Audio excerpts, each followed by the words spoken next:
Over the last 5 years, it's been quite a sad time for many of us Marvel fans. We saw the pinnacle of the Infinity Saga, some okay shows, and an amazing nostalgia trip with No Way Home. But outside of some good content and piles of mediocre content, it has been rather lackluster. Due to this, I've fallen out of love with the hobby I once loved. I grew up during the rise of Marvel on the big screen. The non-MCU movies that I wasn't alive to see when they released, like the original X-Men or the original first Spider-Man movie, as I was only 1 month old when that film came out. But I still saw them, as my siblings made sure to show me them. I loved watching all of the theories and trailer breakdowns and watched every Marvel movie since Avengers at the midnight release. Since Endgame though, I disconnected a lot. Not because it was the end of the Infinity Saga, but simply put, it disconnected a lot from what made Marvel amazing, and a load of different ideas and views of the world were being pushed through these movies. Recently though, I made the decision that I wanted to reconnect with the old hobby of mine.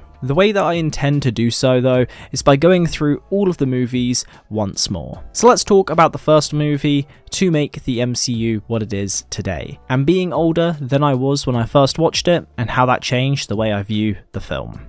When starting to watch this movie, I was expecting the intro sequence of Tony being taken captive to take far longer than what it was, and I have to say, I actually really liked it. What I mean by this is that yes, Marvel is a fairly upbeat and likes to make its jokes, but this film does do that and still has the serious tone to back it up. It isn't just stripping away everything from it to make little quips and amazing humour, but really, it is something to add a layer of maturity to the story so that it can thrive at its fullest. After watching through this movie as an actual adult for the first time, I can really see the emotional depth that was going into this movie, especially around Tony's character. The big plot point that builds around the entire movie ending up the way it does is Tony shutting down the weapons division of Stark Industries. The reason for doing this, as Tony says, is because for the first time in his life, he is being responsible. He realised that whilst he was taken captive and he saw firsthand the damage that his weapons were causing, that he needed to do the right thing. You can see that he truly wants to change things, with the moments where he's referring to the arc reactor and how good it is and how it can actually be improved to make the future possible. Many moments happen in this film showing Tony battling between the person he was and the person he is starting to become. This is the biggest plot point that is set up right at the beginning of the MCU,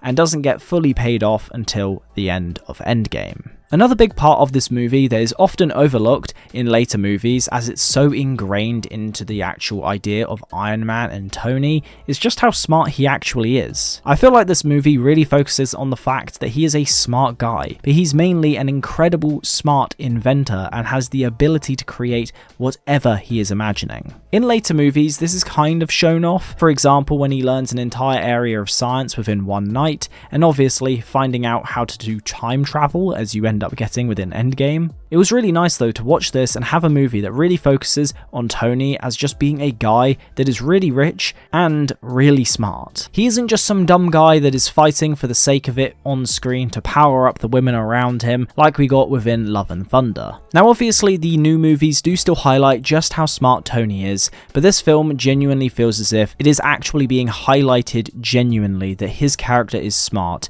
It isn't just something that we're all aware of and we just don't really recognize as much. What I really forgot, and again as an adult I can appreciate far more within this movie now, is the romance between Pepper and Tony. Throughout the film, you can really feel the tension whenever they are on screen. From the subtle music changes at times, or none at all, just to really cement you in those moments. A lot of movies just have love interests that exist, and especially in the later Marvel movies you have this a lot. They won't actually develop the character or make you feel anything, but this movie really tries to make you feel as if something is on the rise. They develop the character and they don't force the happy ending that everyone might want. And what I mean by that is that if it was following the typical ending, Pepper and Tony would have been together right at the end of this movie. At the end of this movie though, it's left as it started, but with a little bit more of the romance tension being walked further. But for us to talk about Iron Man, we need to talk about the iconic moment that is the ending of this movie and set the stage for the MCU. What we got with the ending of I Am Iron Man was showing us that Tony Stark is still the guy who wants all the credit and wants the fame that will come along with being a superhero or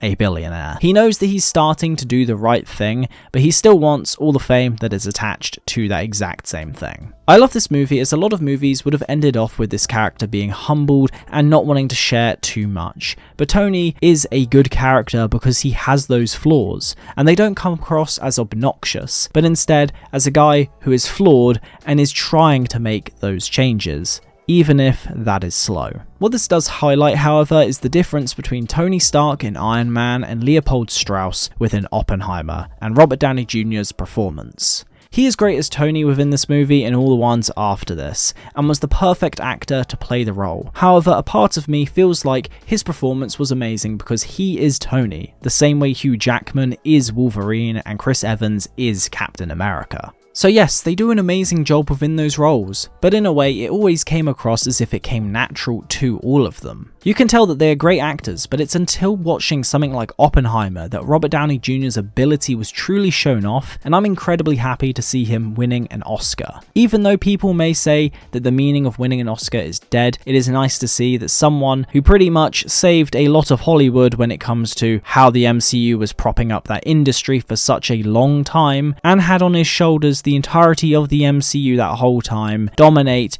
the entirety of the cinema, and eventually win his Oscar, rightfully so. Going back and watching this film as an adult just a week ago was one of the small but best decisions I've made in a long time. Not only because it made me reminisce on my childhood with this movie, but also because I can now see those small details that I didn't pick up when I was a kid, when I was primarily concerned with the flashy moments and cool action sequences. With that all being said though, I'll see you guys in the next one. I'm going to watch through all of the next load of MCU movies, and the next one in my lineup is going to be Thor because, yeah, I don't watch them in the chronological Disney order. I like to have a split of Iron Man 1. Well, I actually think we're doing Captain America, yeah. So that, Captain America, Iron Man 2, Thor, Avengers. Just because it's nice, it means that you get a little bit of a break from Iron Man, but you don't get too much so where you're disconnected with some films that aren't as good, let's say, as, in my opinion, Iron Man 1. Anyway, with that all being said, if you want to see me talking about those films as I go through and some other things, then make sure to subscribe to the channel. This channel has been very dormant for a long time, but trust me, I am still going to make videos on this channel in the future. With that all being said, I'll see you in the next one. Have a good one.